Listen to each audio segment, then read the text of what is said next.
November 21st, 2017 meeting of the Hutchinson City Council. Please call roll. Kairos de Carvalho. Here. Soldner. Here. Inskeep. Here. Deckent. Here. Daveline. Here. Pledge of Allegiance. I pledge allegiance to the flag of the United States of America and to the republic for which it stands, one nation, under God, indivisible, with liberty and justice for all.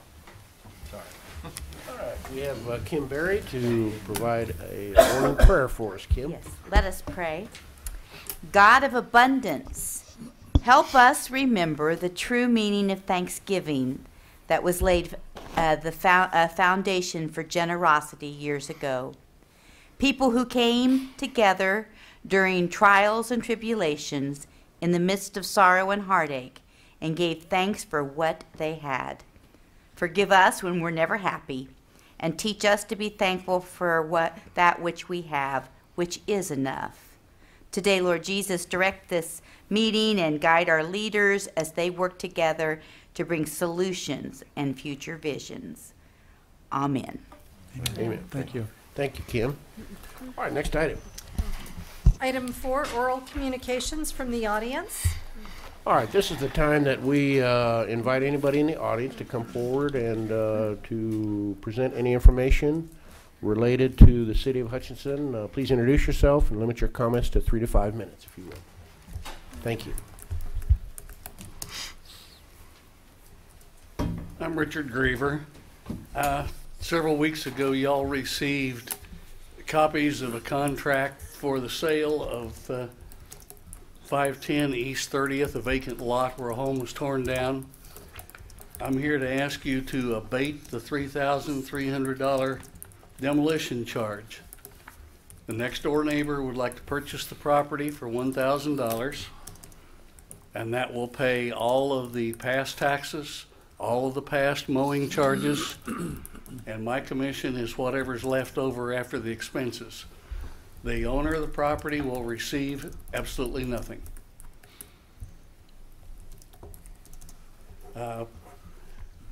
If you don't approve this, you will have to continue to mow that lot for the next 3 years. Then it will sell at the tax sale, just like some others just did, and you will lose the demolition charge, all the charges for the mowing, all the taxes. So I'm just asking you to approve the abatement of the demolition charge. Questions? John, is that one that the city demolished? That was on the demo list? Yes. It would have been, yes. Yeah, it would have been. So we've already incurred the cost. So we've incurred the cost. We've incurred the cost, and typically they end up at the tax sale and resolved during that process.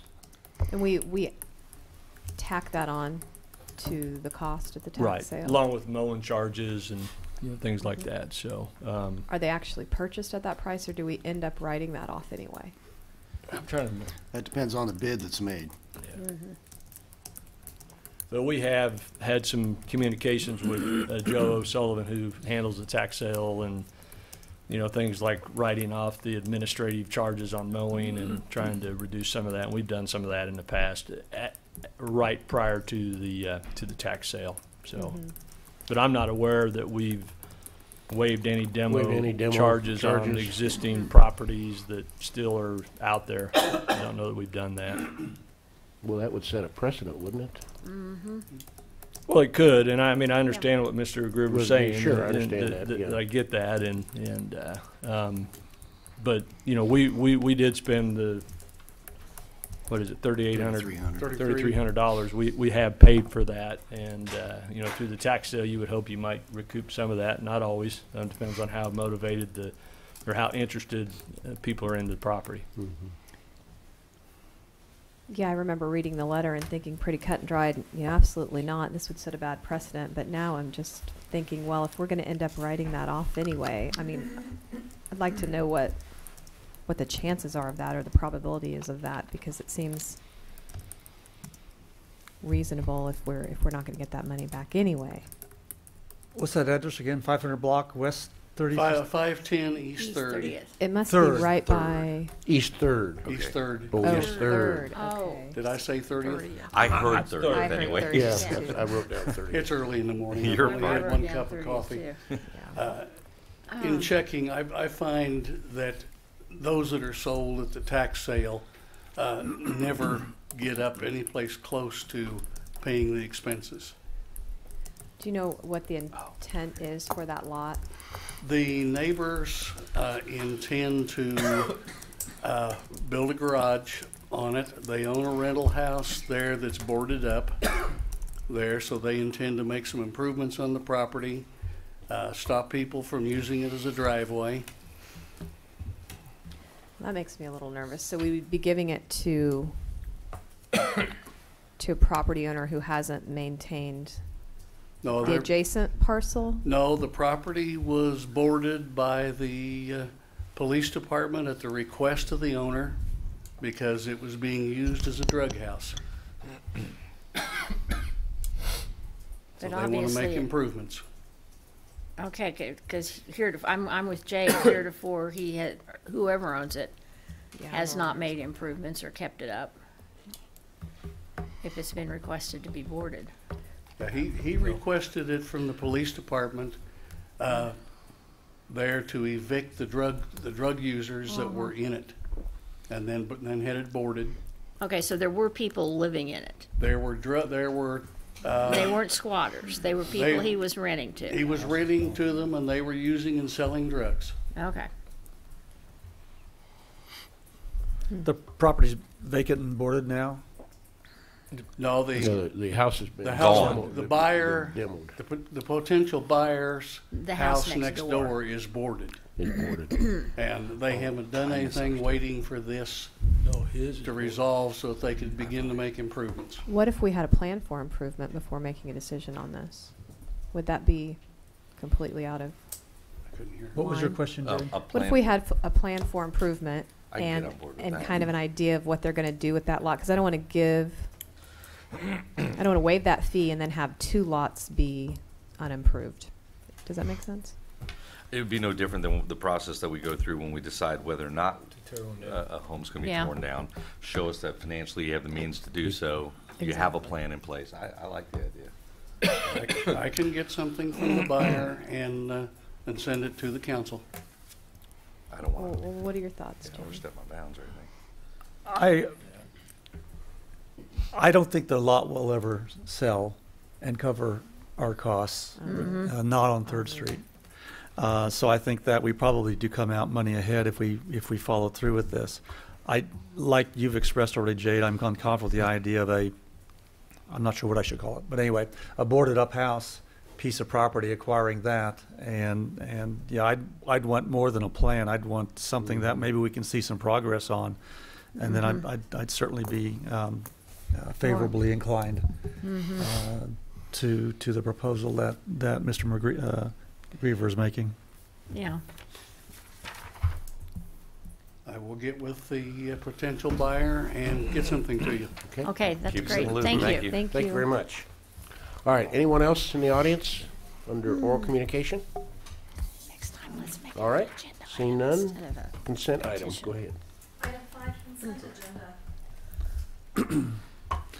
I'd like to raise a question about one of the items. I had sent an email to the manager, and he responded, but I think it's something that might be just good information for all the council and for others as well. Has to do with, comes off of the financial report that Angela wrote, and talks about the 0.35% sales tax arena sales tax that was collected, and that we've collected $6.65 million, and we've paid towards the bond and interest 5.59. And my question was just the difference of 1.01 million and why we were retaining that. And John gave me a good response, but I think Well, yeah, I'll it's worth just comment, and Angela can fill in if we need to, but Okay. you recall when we set those bonds up, there's always what we call a bond coverage, and so, our bond payment schedule is set up where you know, because I think we were projecting 2% growth in sales tax all these years, and obviously this first year we're not seeing that, and so there's this coverage that is there that basically builds up a reserve. And in this case, we're looking at two separate reserves. One of the reserves was a maintenance fund, $1 million that would be set aside for the future sports arena. And so as proceeds come in, we'll eventually build up that $1 million, and the balance of those reserves are set up for years maybe where our sales tax didn't come in, and so we had money to pay the bond schedule. Yeah. Hopefully, and if you look at the bond schedule, you know, we talked about this 0.35 sales tax cannot be on the books longer than 10 years, and projections are that we would pay that off in 9, you know, maybe 8.5 years, depending upon how much these reserves build up. So I don't know if that explains it clearly, but we better, and we hope that we always have a reserve in that fund, or we've got issues being able to pay bonds back. And so our bond folks, they're really are always very conservative on our ability to pay those bonds off, and so there's this coverage factor in there that's factored in from the get-go. And so that money continues to build up, and you know, I was looking at one of the early projections, and it showed a cumulative excess collection balance in the $6-7 million range towards the end of this project, which means you just pay the bonds off earlier. Again, that was based on 2% growth in sales tax each of those 10 years or whatever, and we probably won't Not gonna happen. probably won't see that unless some things change. So so we Councilman, we hope to always have a pretty eventually we'll have that $1 million maintenance fund here, and then continue to build up other reserves to pay off future bond requirements. Yeah, it's just basically a safety net. Yeah. So to answer your question, it doesn't go anywhere. It just stays in the sports right, arena fund. right. Yeah, your written response to me, I understood it, but I raised it just because to put it out there for. No, I think it's a others. good point. I mean, yeah, definitely. And that maintenance fund, John, is that $1 million or is it something greater than that? We established, I think, a goal of around $1 million, Okay. and maybe it was a little bit higher than that. And that was intended just to be there for the future when. I remember talking about that. Right. New Yeah, roof good on. idea. Really a smart Yeah. move. Yeah. And so we factored that in the whole bond schedule, that we would have that at the end of the project, and it sits there, and somebody will use it someday. So, And I take it that any advance payment on the bonds today isn't something we can bank, so to speak, for the future. Our bond payments are set, and they're going to be Right. due as scheduled, Right. whether we make any advance payments today versus paying it off early. Okay. yeah. Well, that makes sense. I mean, I didn't have any issue with it, and like I said, Yeah. especially with your response, but it makes sense that we make sure we have the bond money, or the money set back in reserve to pay the bonds should our revenue decrease or not be Correct. sufficient for a period of time. Okay. Good. Okay. Angela, are we good there? Good. Okay. He did a good job? You explained it, huh? Good. Thank you. All right. Any other items of discussion on the consent agenda? Nope. All right. Do we have a motion? I'll move to approve the consent agenda. Second. Motion and a second. Please call roll. Pyrus de Carvalho? Yes. Soldner? Yes. Inskeep? Yes. Deckent? Yes. Dave Line. Yes. All right. Next item. Item 6A, consider ordinance amending section 23-202 of the city code regarding school zone speed limits. Good morning, Mayor and Council. I'm Bruce Scully, Director of Engineering. The city currently has an ordinance section, city ordinance or code of ordinances 23-202. And what that outlines are school speed limits across the city. I received correspondence from the superintendent of schools and also their director of support services requesting Ferris Elementary and Grandview to be included in school zone regulations, so it'll merely be a sign and reduce school the speed limit during school hours for those two school locations. And included in the packet was following the ordinance was a southwest boundary than a northeast boundary, and staff recommends approval of this amendment. Any questions, I'd be happy to answer. This is fairly routine. Typically, we review these annually, don't we? Actually, this is the first time it's come across my desk, and Okay. speaking with Brian Clinton, yes, it is routine, and however, it's precipitated by a request from USD 308.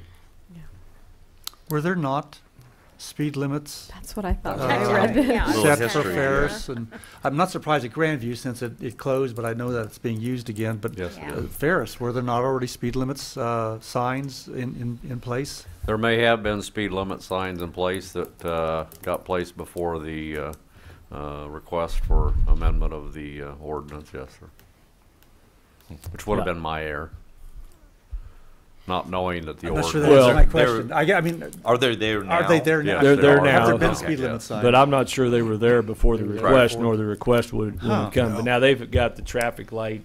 I mean, they've got Yeah. a So they couple may not have traffic had them. lights. Okay, Yes, that surprises me. yeah. Honest mistake on my part. Oh, well. Well, I don't know that's a mistake. I Yeah. just, yeah, okay. All right, very good. Any other questions of Mr. Cawley? Do we have a motion? I move we approve an ordinance amending section 23-202 of chapter 23 of the Code of the City of Hutchinson regarding school zone speed limits and authorize the mayor to sign. I'll second. Motion and a second. Please call roll. Pyrus de Carvalho? Yes. Soldner? Yes. Inskeep? Yes. Deckent? Yes? Dave Line. Yes. Next item. Item 6B, consider resolution for gap waiver.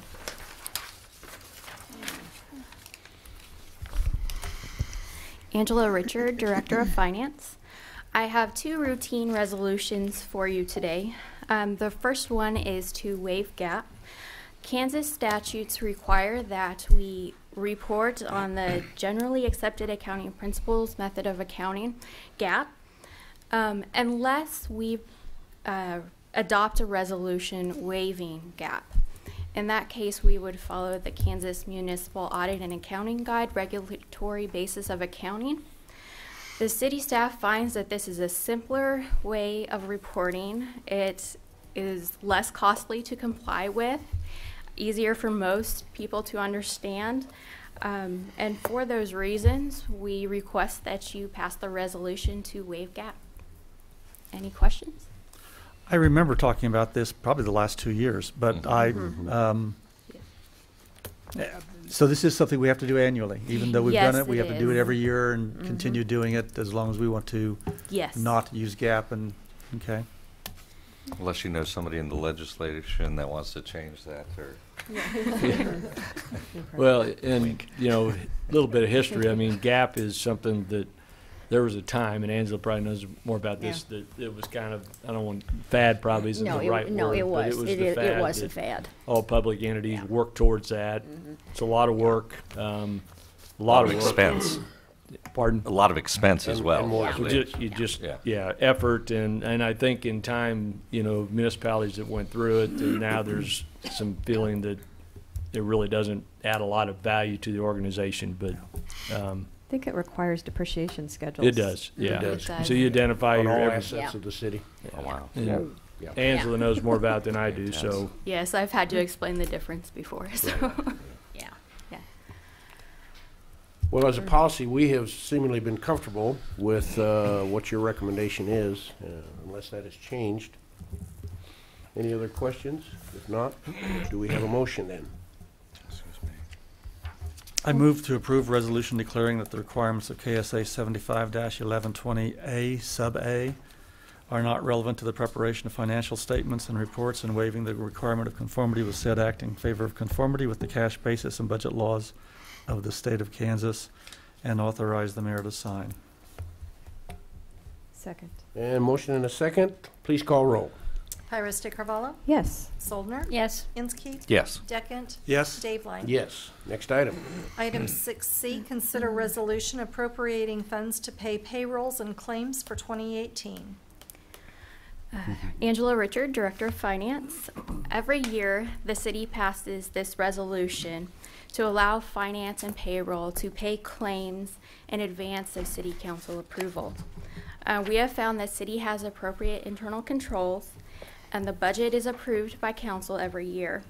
We provide a list of expenditures to city council at every council meeting, and this would allow timely payment of all our claims, our invoices. So city staff would recommend that we pass this resolution again for 2018 to allow these practices to continue. Same question. It again is something that we must do annually. Yes. We can't just, or could we consider passing something, an ordinance or whatever, a resolution that is good for multiple years? I'm not too sure on this one. Paul's shaking his head. Big Can't. negative. So yeah. I think that's, So we've got to opt out, or so to speak, or pass the resolution annually. Okay. Can't bind future councils, right? right. Well, that makes sense. I hadn't thought of it that way, but yeah. All right, Angela. Council, any other questions? Do we have a motion? Move to approve resolution providing for the appropriation by fund of the budget of the City of Hutchinson for the year beginning January 1, 2018, and appropriating money from the various funds to pay payrolls and claims against the City of Hutchinson for the calendar year 2018, and authorize the mayor to sign. Second. Motion is second. Please call roll. Pyrus de Carvalho, Yes. Soldner, Yes. Inskeep, Yes. Deckent, Yes. Dave Line. Yes. Next item. Item 7A, consider request for audit service proposals. You're back. I know, you can't get rid very of good. me. You haven't left. Angela Richard, Director of Finance. So on July 5th, the 2016 audit was presented by our auditors, Lindbergh, Vogel, Pierce, Ferris. They have been our auditors for quite some time, as long as we've been able to find. And you requested that we put out the audit for bid. We did that. We requested proposals from 3 auditing firms: Adams, Brown, Barron and Ball, Swindle, Jansen, Hawk and Lloyd, and Lindbergh, Vogel, Pierce, Ferris. All 3 of them submitted proposals for the years covering 2017, 18, and 19. I have listed their proposed prices there. As I noted, Adams, Brown, Barron and Ball did not have any staff that are local. I just wanted to note that for our local preference policy. If we were to recommend the audit based on experience and knowledge, we would recommend Swindle, Jansen, Hawk and Lloyd. Lloyd has presented many times at numerous events. He served on multiple committees, and he was an editor for the KMAG guide. However, the lowest cost was Lindbergh, Vogel, Pierce, Ferris, and we have always worked well with them in the past. We have come to you for your recommendation. I wanted to remind you that City Council is ultimately responsible for the financial statements and for the audit report. So we believe that you should have an opinion and in this matter. Any questions? Well, it seems like you've gotten certainly 3 very qualified proposals from Yes. these 3 accounting firms. And I just did the quick calculations, and based on your comments regarding your satisfaction with the current auditing firm, that the comparative difference between a Lindbergh and Vogel and a Swindle is about cumulative over a 3-year period of about $4,410 less over a 3-year period. And assuming you're satisfied with their continued good services in a timely fashion and meets your objectives and our objectives, that I would believe that I'd be comfortable with the Lindbergh-Vogel proposal. I'm checking my math. I came up with an $8,000 difference. So either one of us is but again, a difference. Well, I'm looking at the It's on- 94.5 versus 98,910. It's $4,410, and then the Swindle Jansen's 101. Oh, okay. There you go. Yeah. Yeah, right, that's- Look, I was just looking between Lindbergh, those- Vogel, and Lindbergh, those Vogel. 2, and Yeah, about an right. 8,000 difference. So- Yeah. Okay. You had me correct. You had me Yeah, doubting my I math. was just using the 2 low bids, so, or proposals. Well, I would agree with the mayor in the sense that with your comfort level and the fact that they know our city finance and so on. No greater difference than there is, and they are low, if I remember. Yeah, low bid. So they're very competitive, and they've helped us so far, and you have a good comfort level with them. I would agree that they would have my endorsement in this situation. I don't know, speak for others. I just add that this is for a 3-year period, and I'd like to see us continue to every 3. You know, if we wanted to change that to something else, but at least every, you know, go out for bid and review it triennially. But isn't this only a 1-year contract? I mean, it's not 3 years. Well, I think that's a good point, because we actually got quotes for 3 We got years. quotes for 3 years, but Typically, we only do a 1-year contract, right? Okay. which is a little interesting because, you know, should something go wrong, we want to make a change, and that's probably why we did that. Now, the other issue is locking in these prices for the next 3 years. But I think, I don't know if the contract really speaks to that, because really we're talking about the 217 audit and 17 audit. yeah, but we got quotes for 3 years of pricing. So I think when we do this agreement, if that's the way you go, that we can have those 3 years of pricing in the contract. I don't know if it's in there now, with the understanding that we're able to make that change, you know, at the end of the year if we need to, you know, should something go wrong. So. Okay. I'm curious what we paid this year for our audit. Was it in line with 30-some thousand. that bid? Yeah. Yeah. It was in line. Okay, I was just curious. Yeah, my thought was it would be a 3-year contract or some sort of a renewable, unless one party or the other. That's what I mean, thing. unless there's some Yeah. deal, because then we wouldn't be coming back every year. Yeah, and that wasn't my intent at all. I just as well. Although in the past we have come back every year with the audit. We contract. have, but we didn't ask for a proposal Yeah. like this. Yeah. Well, even though it's a So- 1-year contract, we can have a practice of reviewing it on a periodic basis, or let it to bid, so to speak, 3 to But- 5 years, whatever the case may be. My thought might be, because we'll be bringing the agreement. Do we have the agreement? We don't. Yeah, so we'll be bringing that, and we can write that in a Write way that that it's a into, 3-year the agreement with these agreement. prices, subject to either party's wishes to terminate the agreement following year. So we won't be coming back, well, then we won't have to come back every year for an agreement for the 3 years, unless something's going on, so. But doesn't that go back to that you can't bind future councils? Well, it's kind of the cash basis law is really Yeah. what it's about, Yeah. which is why you kind of do it a year at a time. You do it a year at a time. Yeah. Disregard my comments, we'll do it a year at a time.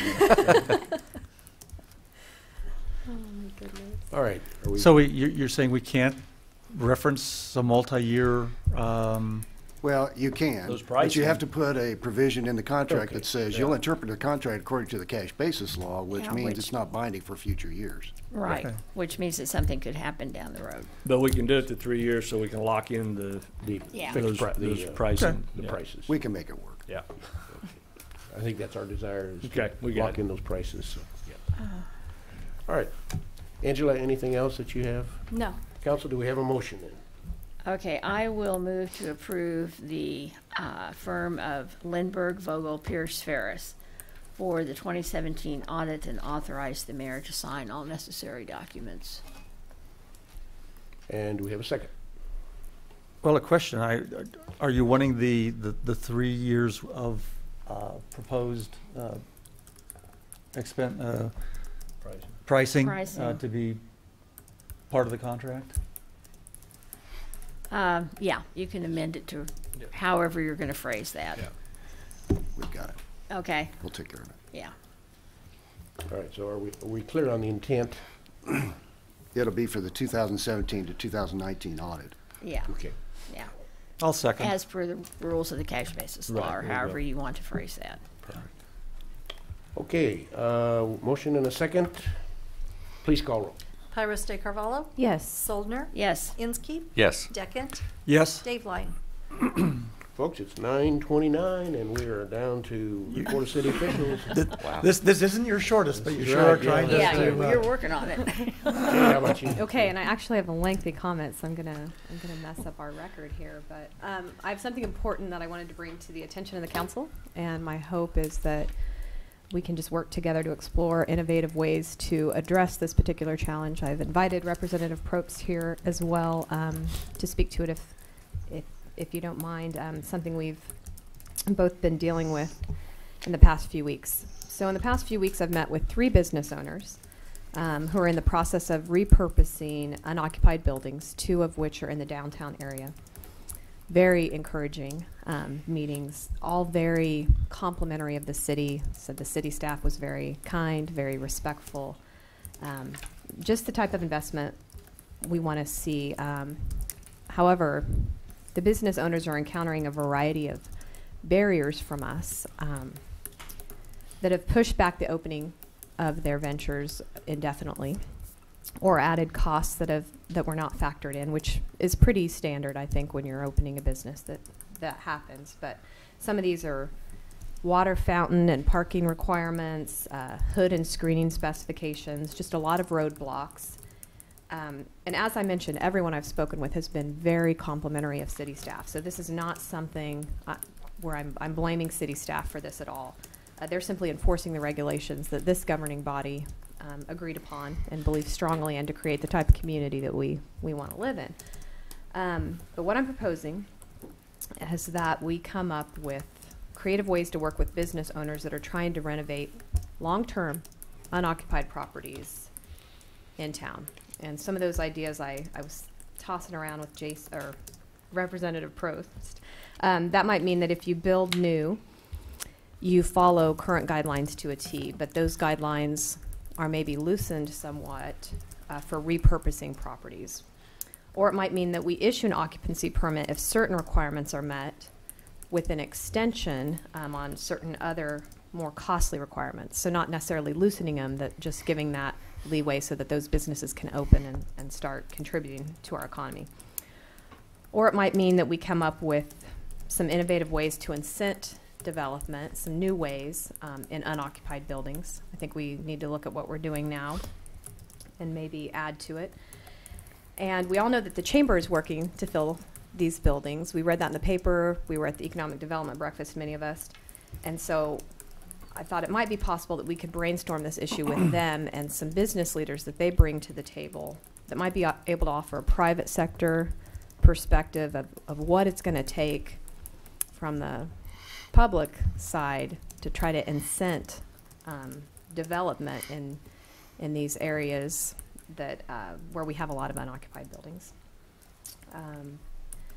Basically, just looking for your insights, and as I mentioned, I've spoken with 3 business leaders. I know Jason has spoken with a couple. He represents an area of town that has a lot of distressed neighborhoods, so this is a huge issue for his constituents, and they bring it up all the time in his community conversations. And again, it's just something that I'm hearing far, far too frequently. And I think as leaders, we go back, we look at policy, we reassess if it's effectively accomplishing what we intended for it to accomplish. And so I know that's a lot, but I just wanted your thoughts on that. Anybody? Well, I've heard the same kind of thing, Jay, not necessarily with the specific elements that you just referenced.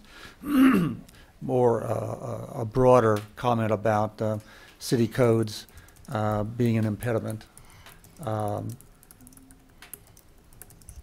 to development or redevelopment.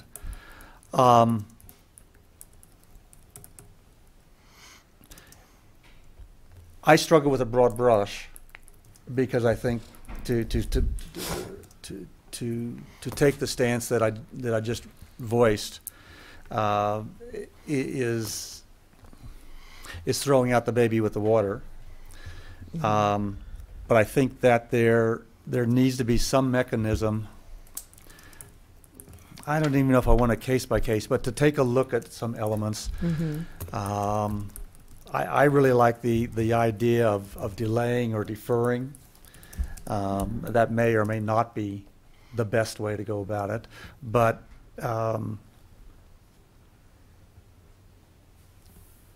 there are times where I question myself, our own codes, and should we really make them apply? And yet I understand. I've been filled with a life and a career of you've got rules and you need to follow them kind of thing. Yet there are certainly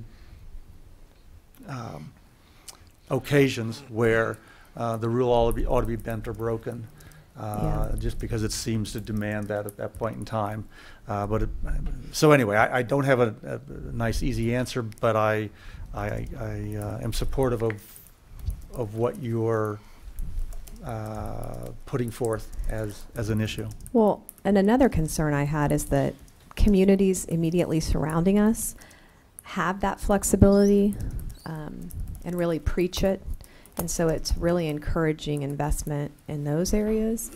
And we don't have that flexibility. And I know we don't have that flexibility because we want to build a community that looks great and that is safe. And like you said, all of these regulations make sense in the vacuum of this council, but out in the real world, it's not working. So I don't know what that looks like. I don't know if we have a committee that works on this. We have a planning commission. We have a housing commission. I don't want to duplicate their efforts in any way, but what we're doing isn't good enough. And again, I just look for ideas about how we can fix it. And I'd definitely be interested in participating in the fixing of it. I think Representative Probst would be interested as well. But I think we really need to hear from the business community about how to fix it too. I don't know. Yeah, and I think we have to balance the code side of it too. Why are they there? I mean, I've run into the water fountain issue with my cousin, as a matter of fact, and you know, when Mark took me and showed me where he had to put the water fountain when he redid the building, I'm going, you're right, that's stupid. So there are some things that need to be looked at, but I think the code side of it has to say, okay, this is why we have this in place, because it is public health and safety. Absolutely. I mean, you know, you don't want to get caught up in the what's your worst nightmare, the triangle shirtwaist fire where you don't have any way to get down the stairs and no sprinklers and stuff like that. So you don't want to get caught in that. Absolutely. So you've got to have all sides at the table, not just the business side, but you got to have the code side, I think, there as well. And I'm certainly not anti-code or regulation. I'm in Yeah. favor of some hugely unpopular regulation that we've Yeah. passed, such as the rental ordinance and the stormwater utility fee, some of those things. I guess it's not really a regulation, but within safety guidelines, isn't there something we could do to make it better? Jade, it's really interesting that you bring this subject up this morning, just because coincidentally, and I wasn't going to visit, but Mr. Deerdoff and I the last couple of weeks visited face-to-face with two recent businesses that built projects from out of the ground. Wanted to get the same perspective from them. I think we heard a couple of things from these businesses that aren't necessarily related totally to the code, but flexibility seems to be the underlying question in many of these developers and contractors in terms of some flexibility. But the degree of flexibility, I think, becomes a challenge in terms of our city staff complying with what they're hired to do, and that's the implementation of the code or deviating from that code in any way that would jeopardize health and safety. And then the other thing I think John and I heard was communication. I think there's a clear distinction of lack of communication in some respects between the owner of a project, the developer, or the contractor, and the city planning and inspection department. So if what you're proposing, if we can certainly incorporate and be mindful of that, I don't know how real this problem is. I really don't. The two instances that John and I visited with, there were some areas that one would say how common sense is that particular interpretation? But on the other hand, long term, does that jeopardize the public safety piece of it? So there's a balancing act with all of this. So how real the problem is, outside developers would tell us that that they've had experiences that they've had minimal issues in terms of, their experiences with our planning and inspection department. So I think that I don't know what I'm saying other than flexibility and communication. I think internally here, along with that of the developer, I think certainly could be improved upon.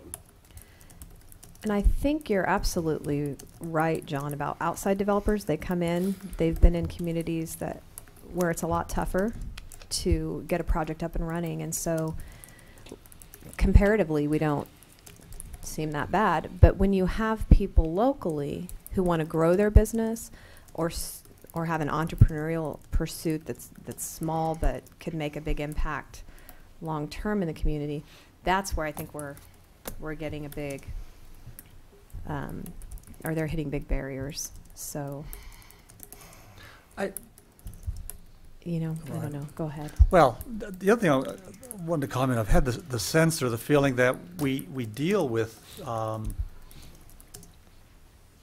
code changes or whatever when it's a specific proposal, may or may not have had much public input for whatever reason until it kind of hits the fan, so to speak. And I thought, why don't we, and so what I'm proposing maybe is a way to look at it. Why don't we do some exploring with no real we want to be here kind of thing as a code change, but just open it to some general discussion. Now that can be pretty unwieldy, but do it in an environment of this isn't something that's being proposed. It's just we recognize there's some issues. We'd like to have some folks, have people contribute to it, and the hope being maybe something really a good idea or ideas come out of that. And I'd love to do that in conjunction rather than with it the being chamber. that we're already moving down the road. There are specific proposals, and when it gets close to coming to this body, then the forces line up on either side kind of thing. My ultimate goal is that we look at every development project that comes to the city with an eye of, how can we make this happen? Not, that doesn't meet this, or I can see that's going to be a problem, and maybe that's how we're looking at it. But I think that the jobs that our city staff do, they are trained to look at it with an eye of, we can't let something unsafe or not to regulation get through. And I'm not asking the fire chief to sign off on something that he's liable for if it's unsafe, but just working with, I mean, the reality is as lay people, we don't really have a clue. We don't, and we're the ones making the policy. I have no basis of knowledge for electrical requirements or plumbing requirements. So you have to depend on your professional staff who are involved with those things to give you the best possible information. Now, I will agree that the codes are written for larger communities. They're written to encompass every possible problem that could arise. I mean, that's just the nature of the animal. So, I mean, I think we need to look at some way to waiver, to if we have to make it easier for people to do. I understand what you're saying, but I don't think you can just turn the reins loose, because otherwise you're going to have people running amok. Absolutely, and we want to live in a community like that. But I think that we also, you mentioned we don't have a clue about these codes and electrical and all that, but we also don't have a clue, most of us, about what it takes to get a project up and running. No, I agree. And the amount of investment and costs and blood and sweat and tears. Yeah. But yet we're making policy and pushing all of that onto those people who just want to invest in our community, and we don't have the luxury of having an Overland Park style regulatory system when we have areas of our community that are just gutted. And Yeah, no, any I infusion of don't disagree. investment would be an improvement, not to lower the standards in those areas, but just, it's going to be, sometimes you just infuse a little investment on a block and boom, there's a pride there and things start happening. So. Well, I've been quiet, so I'll chime in.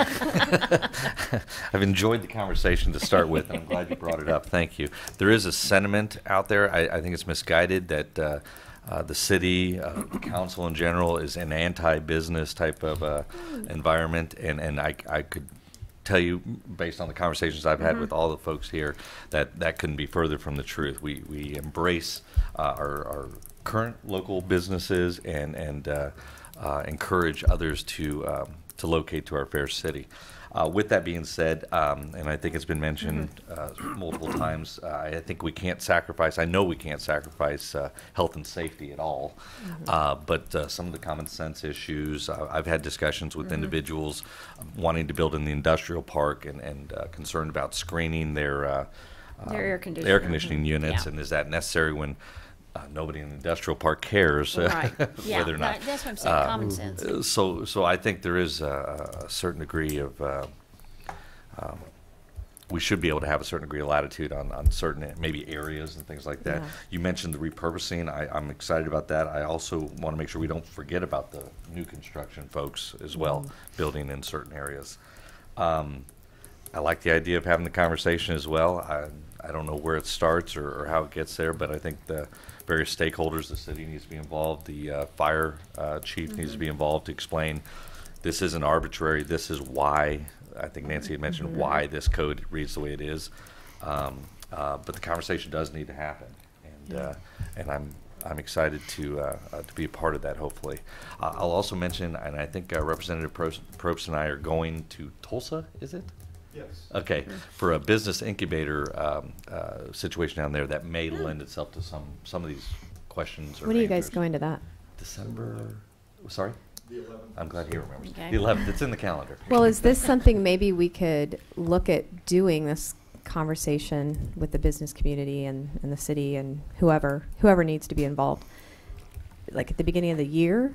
Or, I mean, I'd like to see us do this if we're all in agreement that it's a good idea, to kind of just get ideas. I mean, with no necessarily goal in mind for policy change, but just to get better ideas. Community. Can I speak to this real quick? Sure. Yeah. Because in the conversation, there are a couple of things I want to make sure.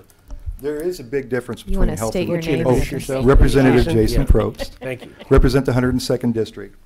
And as Jade said, I'm particularly interested in this because this 102nd District is mostly the south end of town. And this is the area where we have more distressed property and more distressed neighborhoods.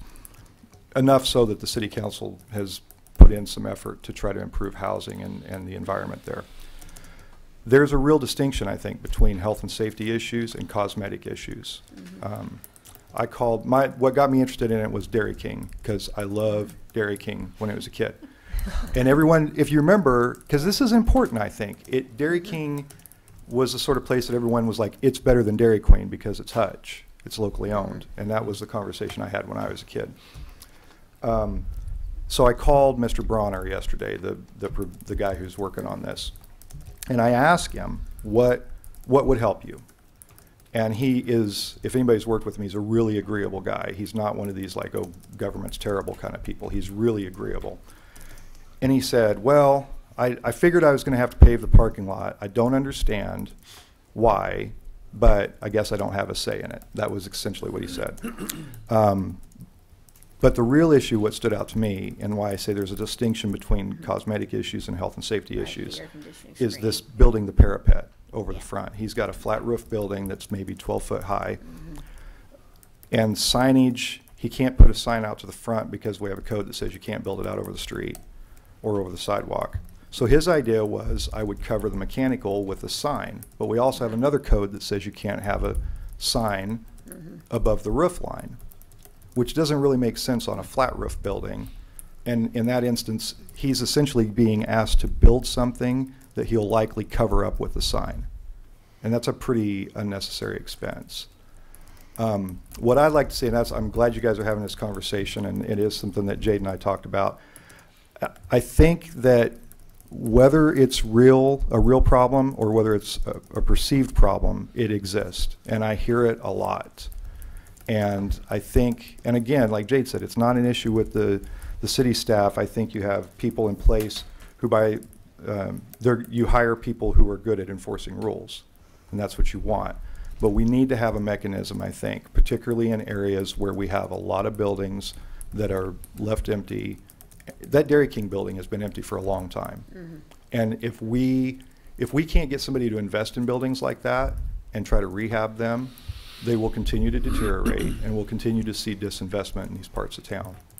And we have to do something, and I would say quickly, to change that. And from my perspective, if I try from my role to try to create something that puts some investment into this part of town, I can't have that met with some kind of resistance at the local level. We have to be working together to try to create some growth here. And like Jade said, rules are good, and health and safety rules are good, and we need to have that, but the default position should be, how can we make this happen? How can we make growth happen, particularly in areas where it hasn't been happening?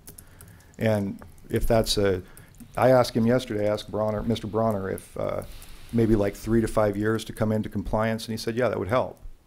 So I think if we create a mechanism for flexibility, which is I think all we really need to do. We don't need to suspend the rules. We don't need to create a case-by-case basis where everyone's kind of running amok. What we need to do is create a mechanism that says we want to target growth in these areas and recognize that these aren't the areas where people are going to probably build new. They're probably going to rehab old buildings, and create a mechanism to allow some flexibility in that so that these business owners can get some cash flow going before they're required to come into compliance. Because something like Dairy King opening is not just another business. That's like a breath of life into that community. I mean, if you remember when that was open, that was like a really central spot in Hutchinson, and that's exactly the sort of thing we need to encourage. And to me, it's unfortunate that that this guy's meeting a lot of resistance. And he seems to be willing to work with it, but I'm not sure everybody is. So that's my statement. If you have questions, let me know, but otherwise. Well, just for the record, because I did talk with Mr. Bronner, is that correct? Because I had brought that up with John as well. The rooftop deal was a misinterpretation. It doesn't have to do that on old construction, so I'm not sure. Doesn't have to do what?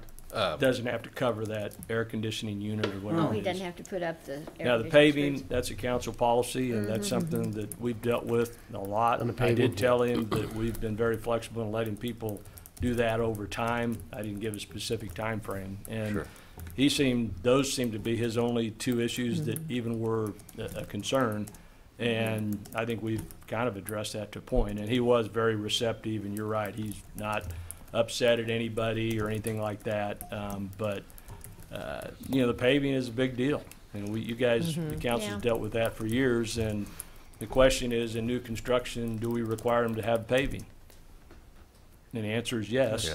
Currently we do, yeah. And to revitalize areas, I agree. That's a big expense. And so what part of town do you not require paving, and what do you? Or is it just a time frame? And the time frame's a pretty simple deal to do, and we've done that on multiple occasions. Yeah, I was going to say, didn't we do that with like the firehouse? We've done it, yeah. We give them some extended period of time to pave back their parking. But it is, I mean, and I appreciate the conversation, but specifics are important in this conversation about, because just a general broad, we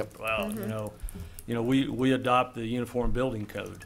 Yes. That's what most cities have, because it's uniform and it's this, and you can take exceptions on certain things, and, we've done that. For example, the UBC 212 requires all new residential houses to be sprinkled. Yeah. But we opted out of that, as did many communities, not all. And so it's important, I think, to be specific on what codes are the problems. Life safety downtown, it's always the second exit. Now, if there's anybody that would agree that an upper story living quarters should not have two exits, that's a call somebody's got to make. Is that something that we would feel comfortable with? I don't think so, but are there ways to get around that? I don't know. And so I think the important part of this conversation, as somebody mentioned, it needs to be specifically, you know, what are the barriers to, you know, what codes, and, you know, the drinking fountain deal, I get that. Yeah, that's a UBC, and, you know, that needs to get, I mean, you know, those are pretty simple, but I don't know that that's the bigger issue in some of these Mhm. developments. It seems to be, you know, life safety, which is second exit, firewalls, Fire you know, rock. below up and down. And, you know, if the fire chief were here, he would get up and give you a conversation on why that's needed. And we've had some issues downtown with fire. So the little things that we're talking about, like the cover of the air conditioning, that, to me, that should have never even been a part of that conversation, although we do require it on new construction. And so maybe we need to look at that. But I think it's a good conversation, but I think also we need to be careful and not just look at broad overall. Let's just make it easy. Let's figure out what are the barriers and can we fix them. I would encourage you not to get bogged down into the rules, though, because these building codes are so they're so big and they're so reach so many areas. I think it's important to think about creating a mechanism or some review or something that is outside of that. And I don't know what the current process is. If you've waived the paving requirements, do they have to come back to the council or the planning commission to do Go that? through the planning commission. Usually it's a conditional use that's Thing. issued based Yeah. on this, paving's required, and they give them 12 months or 2 years, whatever. Again, if we stick with the overall mission of this endeavor, to any project that comes to the city, we have an eye for how can we make this happen. We identify specific issues they're having with codes, and we see if those can be worked around or not. Some of them can't be worked around. If you're going to be caught in a fire, we're not going to have that on our. Right. And that's perfectly agreeable. But I also know that we sometimes get bogged down and study things to death, and then nothing happens. Right. Yes, exactly. So thank you for allowing the comments. I hope Oh. that we can do something on that, and if there's any way I can help, let me know. Thank you. Thank you, sir. I wanted to add one other thing. We've been talking, it sounds like, primarily around business development. I think that if we pursue this in terms of some sort of discussion or review, that we also need to look at residential. And how any number of I don't know if it's uniform building code or specifically our city codes, create some issues. That's a from really time to good time. point, Steve. Yeah. Well, and you're somebody who's worked with that extensively as a landlord and rehab. And IHS. Yeah. Yeah. So, you know. Well, I appreciate your humoring me for that lengthy conversation. And the only other thing I had is I wanted to wish everyone a very, very happy Thanksgiving. Thank you. Well, let me back up just a minute before we get off this subject. I appreciate you bringing this up. This has been a healthy discussion, and I think it's been long overdue because I think it's been on the minds of a lot of people. Perhaps, Jade, we could call upon you to do a little further research on this and perhaps come back, let's say, in 30 days with maybe some blue ribbon group in terms of its makeup and perhaps some kind of a brief statement of objectives that we as a council could look at. I know planning staff, our city managers are all going to have to weigh in on this. It, in some cases, probably makes them nervous about some of the things we're talking about. But we need to break these barriers down. And if that sounds reasonable to you, could you perhaps come back with some little framework, maybe of a working group that could begin immediately and having dialogue with our planning department, our fire chief, those respective organizations in terms of what changes could be made to break down these barriers. I would be so honored. Thank Okay. you. All Yes. Thank you very much. Very good. All right. Anything else, Jay, that you have? That's it. Okay. Thank fine. you. Dave, how about you? I was just going to say, what a great parade, but now I'm afraid I'm going to get homework or something. But no, seriously, for those that got to attend, it was a little brisk, but the sun did come out eventually, and it was a very nice parade. And I echo Jade's thoughts. Happy holidays, happy Thanksgiving to those. Very good. There. Thanks. Okay. Good. It was a good parade, and I was really Yeah. impressed with the crowd size, Yeah. especially given the weather. Yeah. Certainly not as weighty as Jade's element, but starting Friday this week and going this weekend, as well as starting Thursday the following week, the Family Community Theater at the Flag will have be presenting Away in the Basement, which is a church basement ladies Christmas edition. And if you have any familiarity with church basement ladies, it is enjoyable. And so Away in the Basement starts this Thursday, or this Friday, excuse me, the day after Thanksgiving, and then picks up again for a second weekend, Thursday through Sunday next week.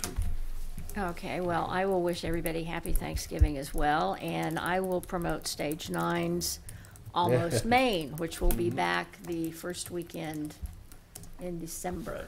So, and it's an entertaining, clever show. Okay. Great. Just one sidebar comment regarding the recently completed NJCAA women's volleyball tournament. I can tell you, folks, that this community shined in all respects. That sports arena, as we walk through it this weekend and so on, it's just a class place, and it just looks good, and it's professionally done. And visitors we talked with from other parts of the country were so impressed with the arena and the community. We heard great positive comments from restaurants that how well they were treated. So I think it was a great example, a great demonstration of one of our first national events that we brought to the arena. New national events, Yeah. So we did ourselves proud as a community. So. And there was good volleyball. And very good volleyball, excellent Yeah. volleyball, right. Pretty good. Yep. John, do you have anything? I just wanted to talk about seeing if I could talk to you guys into a study session on the 12th of December. It's a Tuesday, our off Tuesday. Wanted to bring back to you information on the Law Enforcement Center, kind of what we're looking at there as far as architectural concepts. And so I want to check calendars here, and Bless you. we can look at other dates if possible. But there'll be a few other items we'll probably add to. I have an out-of-town meeting that day. Okay. And I'll be leaving town about 10 That day. that day. I have an 11:30, but otherwise would be fine. Well, we could always meet at 7. No. Steve, you need to leave town at I 10? need to be on the, I'd need to Need hit to the be road on by the 10. road. I'm going to Topeka. I've got a Yeah. meeting in Topeka. So we could start at 8? 8. Would that be ample That'd time? be all Would that right? work Hour and for a you? half, 2 hours. Hour and a half? Yeah. Work for you? Yeah. Hour and a half be enough, John? Right. Okay. Okay. 8 o'clock? You make the full day fuller, but that's Well, fine. yeah, I apologize. We'll get, No, that's okay. we'll get you fired up on the road trip. So. That's right. Full of coffee and Yeah. Okay, December 12th at 8 a.m. here? Okay. Okay, very good. Okay. Right, That's all I anything else? have, That's yeah. all you had? Okay. All right, we are down to adjournment, I believe. So moved. Second. Please call roll. Tyros de Carvalho, Yes. Soldner, Yes. Inskeep, Yes. Deckent, Yes. Dave Line. Yes.